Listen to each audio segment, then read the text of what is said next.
Walt Disney's Casey at the Bat. The outlook wasn't brilliant for the Mudville Nine that day. The score stood 4-2 with but one inning more to play. And then when Cooney died at first and Barrows did the same, a sickly silence fell upon the patrons of the game. A straggling few got up to go in deep despair. The rest clung to the hope which springs eternal in the human breast. They thought if only Casey could but get a whack at that, we'd put up even money now with Casey at the bat. But Flynn preceded Casey, and as did Jimmy Blake, and the former was a Lulu, and the latter was a cake. So upon that stricken multitude grim melancholy sat, for there seemed but little chance of Casey's getting to the bat. But Flynn let drive a single, to the wonderment of all, and Blake, the much despised, tore the cover off the ball. And when the dust had lifted, and the men saw what had occurred, there was Jimmy safe at second, and Flynn a hugging third. Then from 5,000 throats and more there rose a lusty yell. It rumbled through the valley, it rattled in the dell. It knocked upon the mountain and recoiled upon the flat, for Casey, mighty Casey, was advancing to the bat.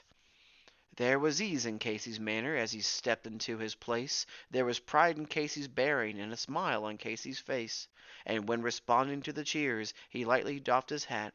No stranger in the crowd could doubt 'twas Casey at the bat. 10,000 eyes were on him as he rubbed his hands with dirt. 5,000 tongues applauded when he wiped them on his shirt. Then while the writhing pitcher ground the ball into his hip, defiance gleamed in Casey's eye, a sneer curled Casey's lip. And now the leather-covered sphere came hurtling through the air, and Casey stood a-watching it in haughty grandeur there. Close by the sturdy batsman, the ball unheeded sped.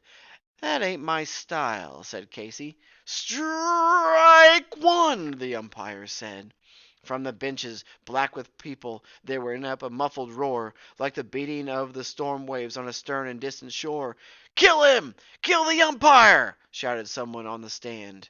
And it's likely they'd have killed him had not Casey raised his hand. With a smile of Christian charity, great Casey's visage shone. He stilled the rising tumult. He bade the game go on. He signaled to the pitcher, and once more the spheroid flew. But Casey still ignored it, and the umpire said, "Strike two!" "Fraud!" cried the maddening thousands, and echo answered fraud. But one scornful look from Casey, and the audience was awed.